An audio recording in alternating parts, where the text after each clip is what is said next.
Hello, students.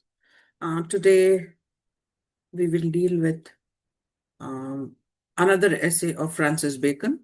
The title of the essay is Of Ambition.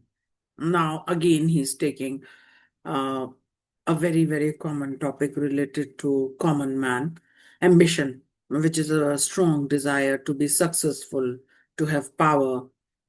So he's taking that theme, human ambition, and he is analyzing ambition in the sense that this particular essay is very argumentative in nature. In this essay, Bacon argues about the benefits of being ambitious, and he demonstrates various situations in which ambition is highly useful and one can appoint a highly ambitious person. This essay is basically for managers, present day managers. Otherwise, he has written this essay for kings. All right, that how to appoint ministers, how to appoint counselors. Uh, he's giving very useful tips. It is written in a very aphoristic style, the typical style of Bacon. He begins the essay by defining ambition. He's actually not defining it. What he's doing is he's making a comparison. He says he actually compares it to collar and calls it a great steering force. I'm reading the first line of his essay. Ambition is like collar, which is in humor that maketh men active, earnest, full of alacrity and stirring, if it be not stopped. This is the very first line. He starts with a comparison. If you remember, in the last essay also, the essay of death, he he has started the essay with a comparison that children fear going in the dark as men fear death. Again, we have a comparison. He compares ambition with collar. Now, what is this collar? The ancient physicians, actually the Greek physician Hippocrates, all right, he studied the human body and he found that in the human body there are four humors or liquids. What was those liquids? Blood, phlegm, yellow bile, which is known as choler, and melancholy or black bile. All right. So four liquids are there, and in a normal person, there is a balance of the liquids. So the person is healthy. The person is physically healthy. The person is mentally healthy. All right. It is same like Ayurveda. No, Ayurveda says the same thing. The human body has Vat, Pitta, Kapha, and one more I forgot. So same way, the ancient Greeks and Romans, they believed that the human body is having four liquids, which they called humor. And these humors, if they are balanced, if they are in a proper proportion, the person is physically and mentally healthy. But if one humor is more, or for some reason one humor is produced in lesser quantity, then physical problems as well as mental problems start. And their personality is different. So we have four types of personalities.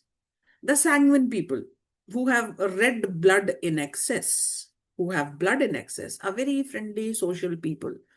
And they joke a laugh. They joke a lot. They laugh a lot.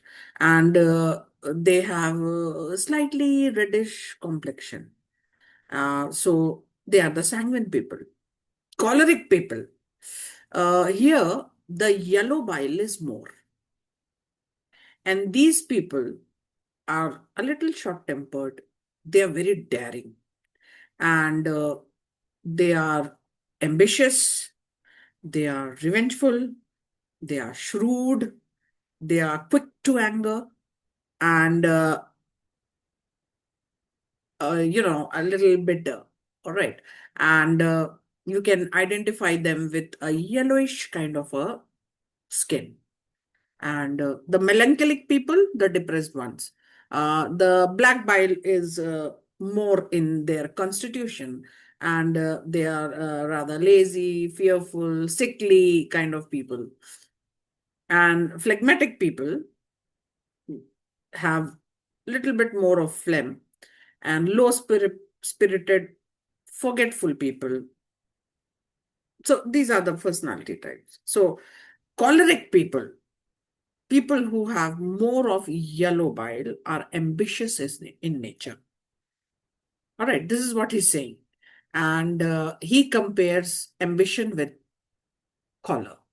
And he says that people who have more yellow bile in them, they are restless, irritable. All right, restless. They cannot sit still. They need to do one thing or the other. So this is how an ambitious person is. An ambitious person, he cannot sit still till he achieves his aim.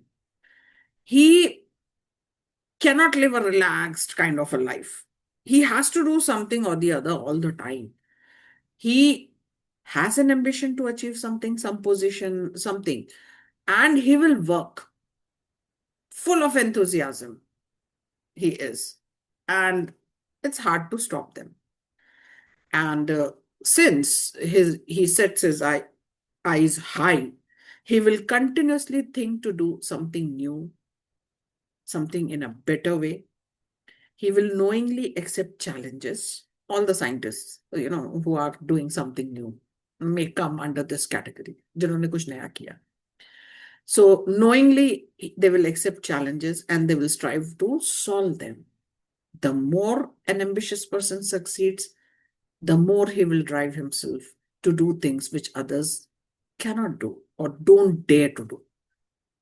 These are the go-getters and workaholics. All right. So he's restless with ideas. He's full of energy.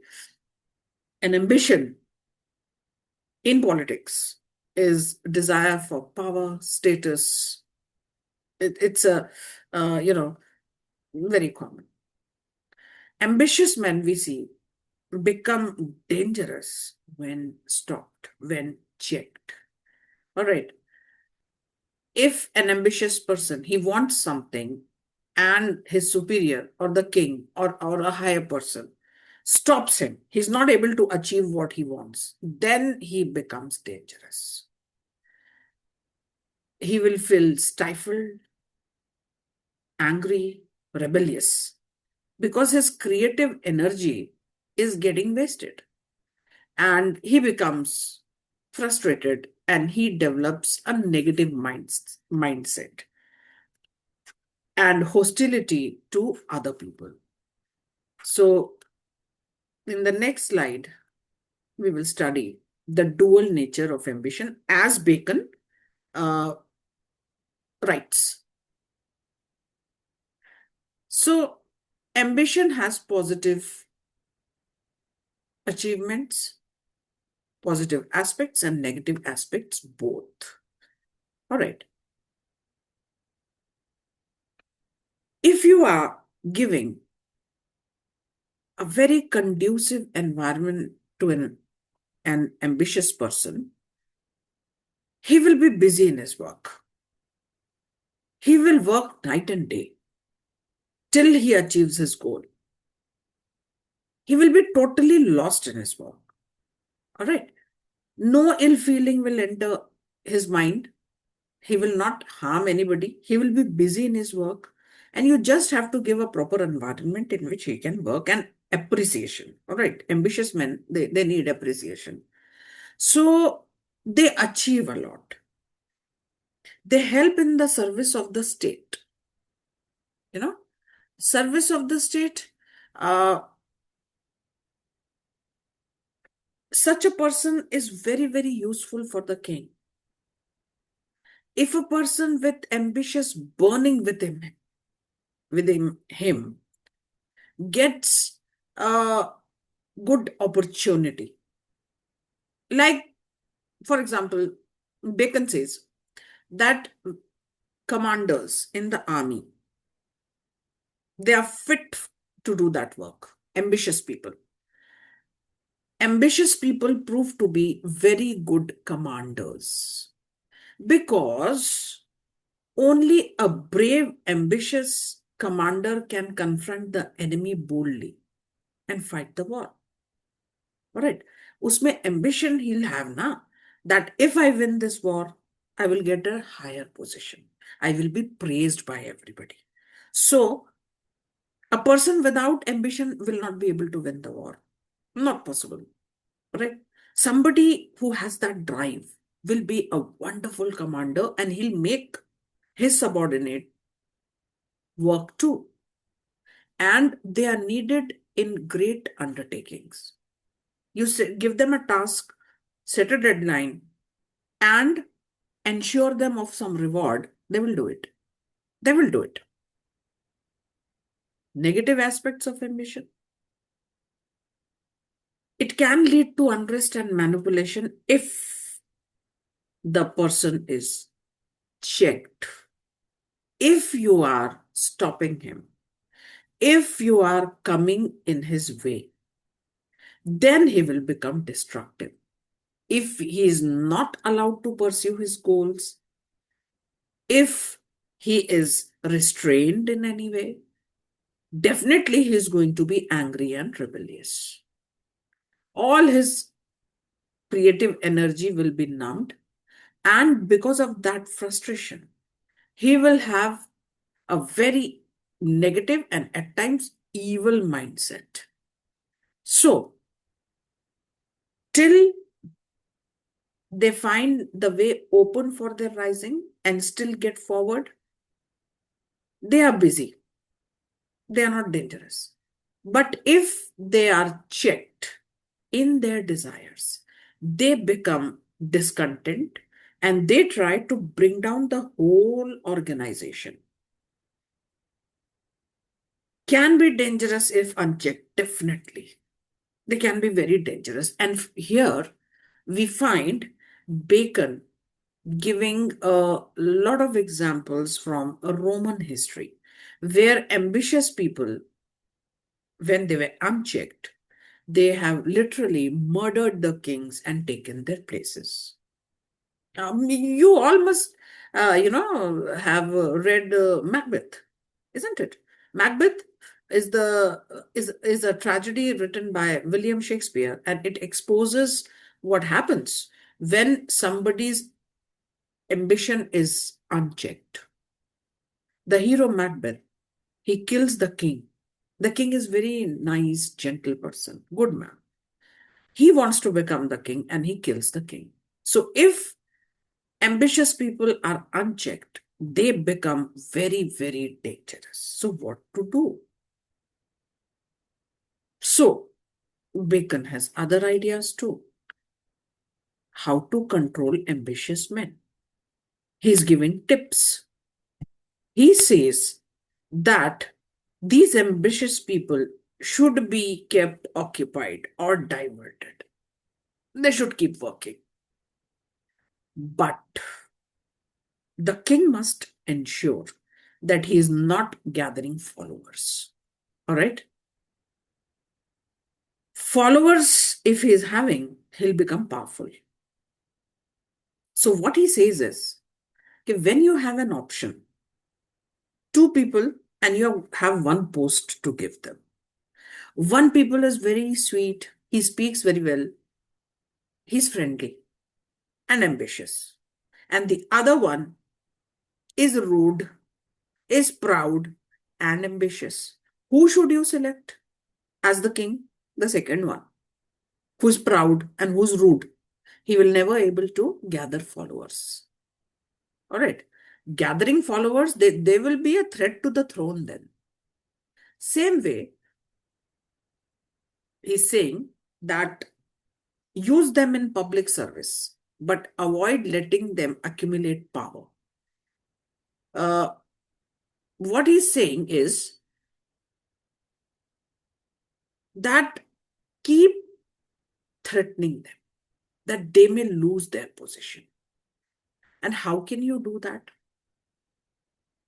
Keep an eye on them. If you feel that he's becoming powerful in a particular position, change the position, transfer, give him some another portfolio, put somebody else over there. Okay, do this. Then you should do this. Interchange continually. Give him one ministry, let him work there for 1 year, remove him. All right. So he will not get a chance to settle down. Then keep threatening him indirectly by giving importance to other ambitious people. So he will have it at the back of the mind that if I do something wrong, if I rebel against the king, this person is going to take my place. All right. So this is the thing. These are the ways how you can control ambitious people. You need to, because if they are left unchecked, then problem will come. And ambitious people are to be employed also. Everybody, every place, if you have put a person who is not ambitious, who doesn't want to work, he doesn't have a goal to achieve, then you cannot run the kingdom or the government. So keep them, but follow these tips so that they don't gather power. Then Bacon is throughout giving examples, from Roman history, from this history, from that history, that how this king controlled that ambitious person. So, there is an example of Sejanus, how what he did. One person was becoming very powerful, so he replaced it with another person. So these are techniques to control ambitious people. Style, as usual, very aphoristic, packed with quotable maxims. This is very didactic essay, very instructive and moralizing. He says that if there is no need, don't use these people. But if you are using them, then keep an eye. उनको छोड़ना नहीं है. Just keep looking at them, what they are doing. Metaphorical language, obviously, that's used in every essay of Bacon. He uses a lot of metaphors, comparisons. A very good comparison in this essay, that ambitious man is like a sealed dove, he says. A dove, a small bird, which cannot fly high.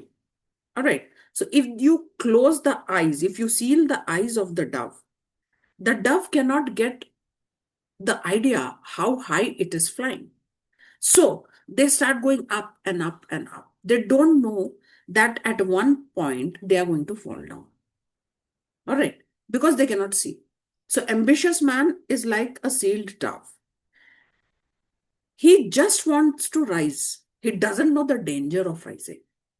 So a lot of metaphors are there. A lot of allusions and references from Roman history, from Greek history, we have in this essay too. When you'll read the essay, you'll come through them. They're very interesting. And Bacon presents a very balanced view. Ambition is neither wholly good nor evil. Its value depends on control and context. Obviously, we have discussed that. And this essay is highly relevant today in modern politics and ethics. So go through that essay, read the study material. All right. So till we meet next time. Bye.